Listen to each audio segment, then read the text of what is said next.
Digital Congo, la télévision numérique.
Bienvenue à cette édition du journal. Au sommaire, un réseau des 18 présumés bandits, dont des policiers et militaires, démantelés par la police nationale ville de Kinshasa. Ces inciviques ont été présentés à la presse.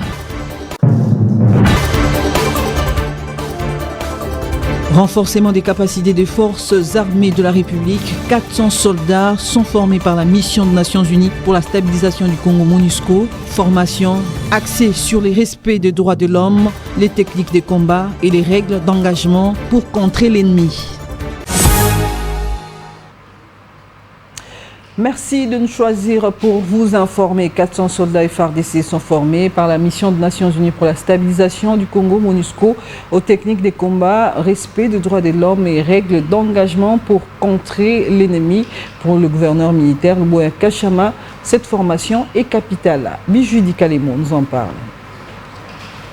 La République démocratique du Congo a décidé d'être sur le front diplomatique et militaire pour bouter dehors l'ennemi. Ainsi, 400 soldats sont formés par la MONUSCO aux techniques de combat, aux règles d'engagement et droits de l'homme, un motif de satisfaction pour le gouverneur militaire de la province de l'Ituri, Luboya Kachama, qui estime que cette formation est capitale. Nous sommes devant une guerre asymétrique. Il faut le préparer à affronter le terrain avec tous les aléas. Il y a 2 semaines, vous avez vu que nous avions formé, n'est-ce pas, les forces spéciales. Aujourd'hui, ce sont les forces de couverture à qui on a appris d'abord les techniques de combat et tout, les règles de comportement. Si avec le DIH, ils ont aussi appris les règles d'engagement. Il faudra noter qu'au front, les nouvelles sont encourageantes. Selon le porte-parole de l'armée, dans le Nord Kivu, la ville d'Egoma est sécurisée et hors de portée de l'ennemi, tandis que la cité des Saké est totalement sous contrôle des forces armées de la République démocratique du Congo. La synergie des groupes de pression, mouvements citoyens et autres groupes associatifs ont annoncé pour ce jeudi 16 janvier une descente à Lubero où elle va remettre un don aux forces armées de la République et Ouazalendo engagées dans la ligne des fronts contre le RDF M23. Il s'agit d'une collecte de la population lors d'une campagne de soutien aux forces armées de la République. Delphin Sindani. Après la réussite de la marche de soutien au FRTC lundi 15 juillet 2024, marche qui était partie de la ville commerciale de Butembo jusqu'à l'équateur, cette ligne imaginaire à Moussienene dans le Lubero, la synergie des groupes de pression, mouvements citoyens et autres groupes associatifs de la ville de Butembo au Nord Kivu va appuyer les forces armées engagées sur la ligne des fronts contre le M23. Cette annonce a été faite le soir du lundi 13 janvier 2025 au cours de points de presse tenus au centre de lecture et d'animation culturelle CLAC Butembo. Selon Franck Mukenzi, porte-parole de la synergie, environ 5 millions de francs congolais, des vivres et non-vivres sont déjà collectés auprès de la population de Butembo. La collecte qui va se poursuivre jusqu'au jeudi à 8h, juste avant le départ pour Lubero. Il appelle à une mobilisation totale pour la réussite de cette activité. L'action est bel et bien confirmée. Les correspondances ont été envoyées à toutes les autorités concernées, y compris les militaires, voire les Ouazalendo. et que la collecte est en train de bien se mener à ville de Butembo. Le principe est que nous puissions y aller à pied. Nous rappelons que c'est la date du 16, une journée chômée payée à la République démocratique du Congo, où on se souvient des héros national, Laurent Désiré Kabila. Et à cela, nous appelons la population de Butembo de respecter et tous aller vers le bien. Donc il n'y a pas d'activité. On n'accepte pas les effigies des partis politiques. On accepte tout le monde comme Bibolé, comme Mouira, comme quelqu'un qui va à Butembo. À se limiter à l'Aubert au centre, ça va être, il n'y a pas de problème. Le rendez-vous est pris pour le jeudi prochain, c'est dans quelques heures. La synergie des groupes de pression mouvement citoyen de la ville commerciale de Butembo vient de prendre un rendez-vous pour acheminer la contribution de la population de la ville commerciale de Butembo sur la ligne de front pour appuyer tant soit peu les efforts des FARDC et des Wazalendo qui se donnent corps et âme pour combattre l'ennemi de la paix. Depuis Butembo, Delphin Sindani pour Digital Congo.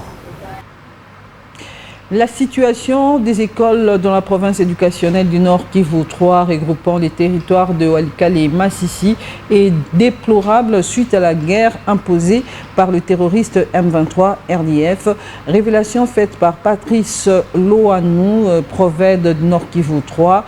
Il dénonce également l'occupation de certains bâtiments scolaires par les déplacés de guerre. Suivez. La province éducationnelle du Nord Kivu 3 qui regorge à son sein des territoires, notamment les territoires de Walikale et les territoires de Massissi, traverse une situation très déplorable, ainsi que son état délié reste à déplorer. À déplorer du fait que d'aucuns ignorent que notre province est dans la guerre interminable.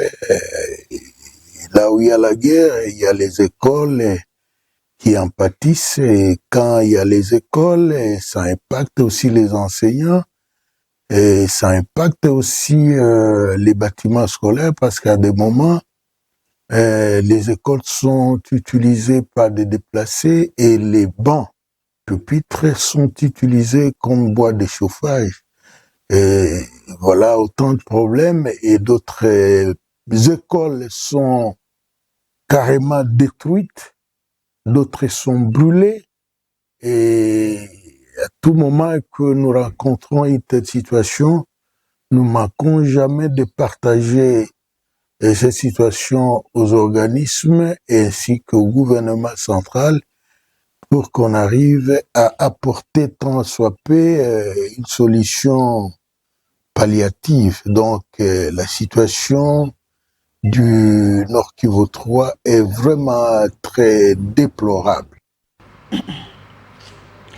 Le commissariat provincial de la police, ville de Kinshasa, a mis la main sur 18 présumés bandits armés, dont des policiers et quelques militaires. Ils ont été présentés devant la presse. Reportage. Ce 18 présumés bandits armés, en majorité des policiers et quelques militaires, présentés, sont poursuivis pour visite domiciliaire indésirable et des déviations des missions. Parmi ces malfrats, quelques éléments des forces de l'ordre surnommés Poustoura à cause de la tracasserie qu'ils commettent contre des paisibles citoyens. Pour les commissaires divisionnaires adjoints de la police, Blaise Kilibalimba, cette présentation est une mise en garde contre ceux qui font ces pratiques. On ne peut pas prétendre mettre de l'ordre dans la société alors qu'on ne sait pas le faire chez soi. Chez soi, c'est cette particularité des éléments qui, de la police nationale ou des forces armées, se comportent mal. Entre eux, il y en a qui sont dans des visites domiciliaires indésirables, d'autres dans des déviations des missions, dans des violations des consignes. Et voilà que d'autres sont là comme des postures. Ils roulent à moto, extorquent, pillent, ravissent tout ce qu'ils trouvent en chemin. Donc ce sont des bandits qui se retrouvent dans le corps, dans les différents services, camouflés comme des brebis, mais qui sont galeuses.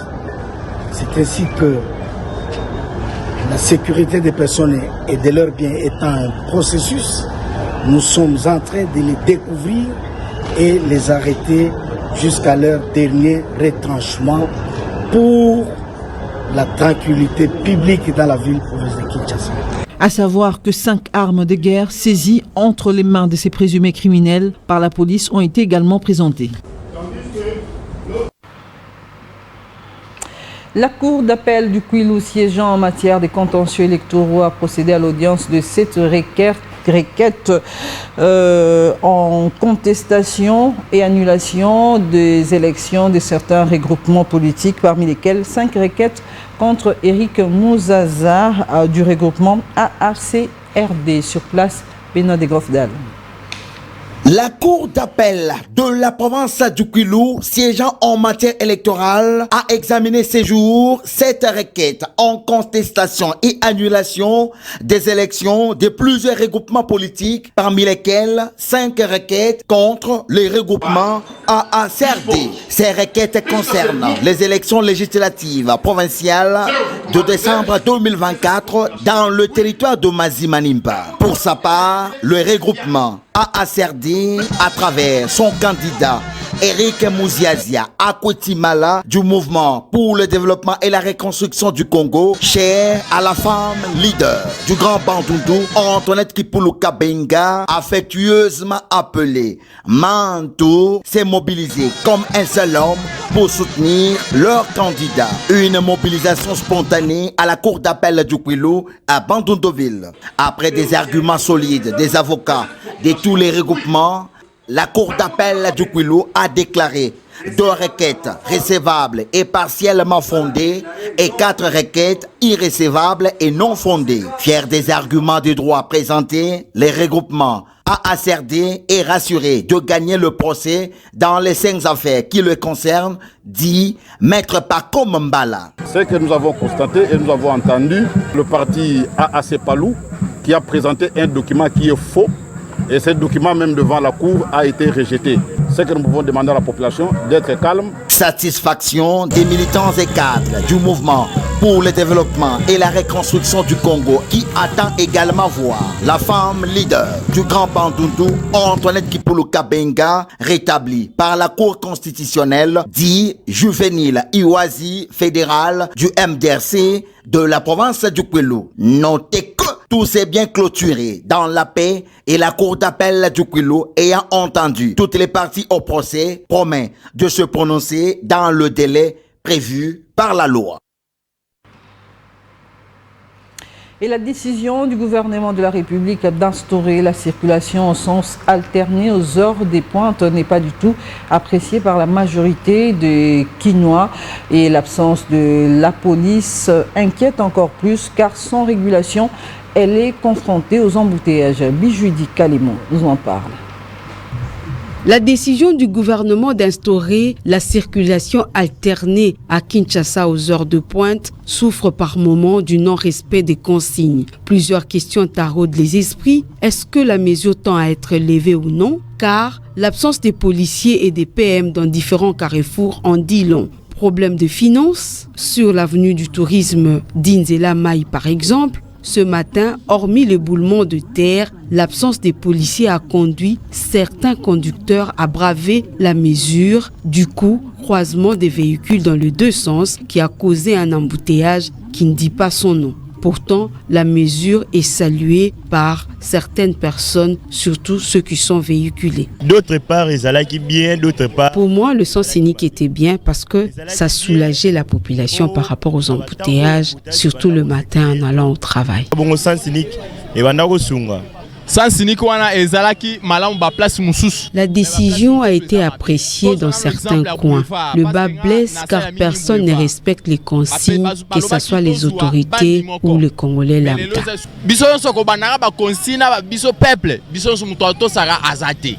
D'autres estiment qu'on doit carrément supprimer. Le sens unique n'a pas d'importance car la population souffre. À partir de 17h, ils font le pied de Sabina à Soussimat.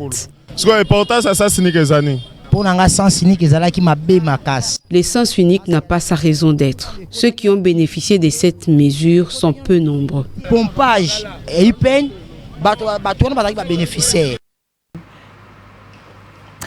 La pluie qui s'est abattue sur la ville de Kinshasa dans la soirée de ce lundi a causé beaucoup de dégâts. Plusieurs avenues et quartiers, dont celles situées aux alentours de la rivière de la Gombe, ont été inondées par les eaux de pluie car la rivière est sortie de son lit.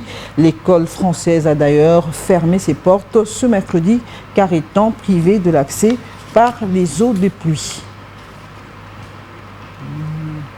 Prenons à présent ce communiqué des entreprises de télécommunications Orange RDC et Vodacom Congo qui s'unissent pour étendre leur couverture réseau en République démocratique du Congo. Le communiqué est lu par Bénédicte Ndembe. Orange et Vodacom annoncent la création d'une jointe venture visant à améliorer l'accès au réseau mobile dans toutes les zones rurales de la République démocratique du Congo. Ce partenariat innovant, inédit en Afrique, mettra en place des stations de base mobile alimentées à l'énergie solaire pour desservir des régions isolées et faiblement peuplées. Avec cet investissement, les deux entreprises aspirent à fournir une couverture réseau à 19 millions de personnes, tout en favorisant l'accès aux services financiers et de télécommunications mobiles. Ce projet s'inscrit dans une démarche visant à réduire la fracture numérique et à promouvoir une croissance économique inclusive. Le développement et l'exploitation des réseaux dans les régions reculées de la RDC constituent un défi majeur important pour y remédier. Orange et Vodacom prévoient la construction de 2000 stations de base solaire équipées de technologies 2G et 4G sur une période de 6 ans. La première phase de l'accord porte sur 1000 sites. Après quoi, Orange et Vodacom pourront envisager d'étendre le projet avec 1000 tours supplémentaires. La finalisation de cette opération reste soumise à l'approbation des autorités administratives, réglementaires et de la concurrence. En plus d'améliorer la couverture réseau, cet investissement offrira aux consommateurs un accès aux services de voie de données et de paiement mobile. La première station devrait être opérationnelle en 2025. Vodacom et Orange partageront les infrastructures actives et passives détenues par la jointe venture en tant que locataires principaux pour une durée initiale de 20 ans. La jointe venture mettra son infrastructure passive à la disposition des tout opérateurs mobiles intéressés lorsque cela sera techniquement faisable afin d'accroître l'utilisation et d'offrir un plus large éventail d'options à la population. Chamel Josub, PDG de Vodacom Group, a souligné qu'avec plus de 210 millions de clients en Afrique, nous avons l'opportunité de contribuer significativement au développement socio-économique du continent, notamment en développant une société numérique et en favorisant l'inclusivité de tous. Ce partenariat avec Orange, qui s'inscrit dans le prolongement de notre engagement vers un avenir meilleur, marque une étape clé dans notre engagement à connecter les régions mal desservies de la RDC. De son côté, Jérôme Hennick, directeur général d'Orange Afrique et Moyen-Orient, a déclaré, je cite, « Notre présence historique en Afrique et notre expérience de plus de 10 ans en RDC nous offrent une compréhension approfondie du marché et des besoins des clients. Notre collaboration avec Vodacom à travers le partage des infrastructures passives et actives est la meilleure approche pour tenir nos promesses, accélérer l'accès à la connectivité pour tous, y compris dans les zones rurales, tout en limitant notre impact environnemental. » Fin de citation. Avec un taux de pénétration de l'Internet mobile de seulement 32,3%, la RDC vise à transformer son économie grâce à une digitalisation accrue. Ce projet s'aligne sur le plan national du numérique Horizon 2025, lancé en 2019, qui vise à stimuler la croissance économique, améliorer les services publics et réduire les inégalités d'accès aux technologies numériques. En plus de favoriser l'inclusion numérique, l'initiative devrait générer des emplois et contribuer à une augmentation du PIB national. En combinant innovation, technologie et responsabilité sociale, Orange RDC et Vodacom Congo font un pas décisif vers une connectivité équitable en Afrique. À propos d'Orange Afrique et Moyen-Orient, OMEA, il est important de savoir que Orange est présent dans 18 pays en Afrique et au Moyen-Orient. Et c'est ce lundi 13 janvier que le catcheur congolais Dingwe a tiré sa révérence au Maroc à l'âge de 73 ans, figure emblématique du catch congolais. Le catcheur et comédien Dingwe Motonanguenge a été évacué pour des soins après la dégradation soudaine de son état de santé. Suivez plutôt son portrait que nous propose Émile Senga et Bénédicte Ndembe. Mieux connu sous le nom de Yaedi Motonanguenge, le célèbre catcheur congolais a réellement rendu l'âme dans la soirée de lundi 13 janvier au Maroc, de suite d'un concert. Originaire du quartier animé de la commune de Matete à Kinshasa, Dingwe, de son vrai nom Paul Mapima, a grandi dans un environnement où force et agilité étaient d'une importance capitale. Décédé à l'âge de 73 ans, c'est au cœur de ce quartier que ses premiers pas dans l'histoire du catch congolais ont pris forme. Catcheur depuis 1972, Dingwe s'est fait un nom grâce à son style de combat efficace, caractérisé également par un mélange explosif de force et de stratégie intelligente, d'où son surnom Motonanguenge, homme à la force. Ses prises étaient puissantes, souvent spectaculaires et marquaient les esprits. Derrière son image de catcheur impitoyable, dont la vie privée demeurait mystérieuse, se cachait probablement une personne toute différente, marquée par les sacrifices et les défis de sa carrière. Il faudra également souligner qu'Dingwe a laissé une empreinte incontestable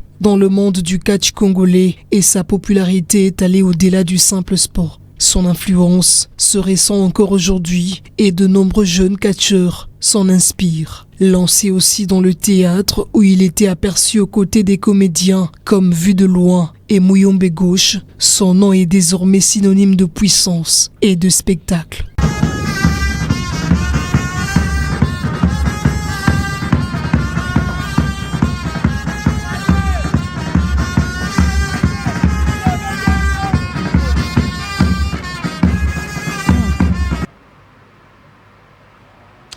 Voilà qui met fin à cette édition du journal. Merci pour votre attention. Au revoir.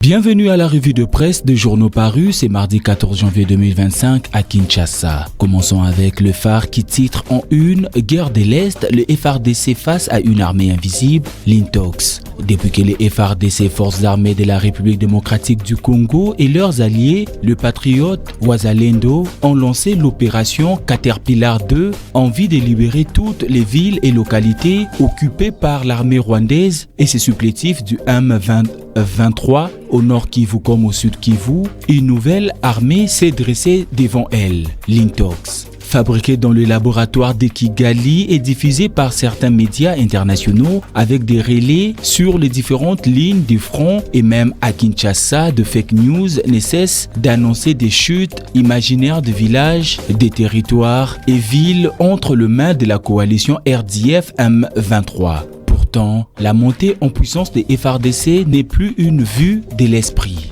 En dépit de la perte momentanée des Massissi Centre, la semaine dernière, le vent tourne résolution en faveur de troupes loyalistes dont les derniers hauts faits se sont traduits le week-end par la reprise de main de force du mal des zones minières de Lumbushi, Ruzirantaka, Kamatale, Karungu et Bitaga dans le territoire de Kalehe au sud Kivu.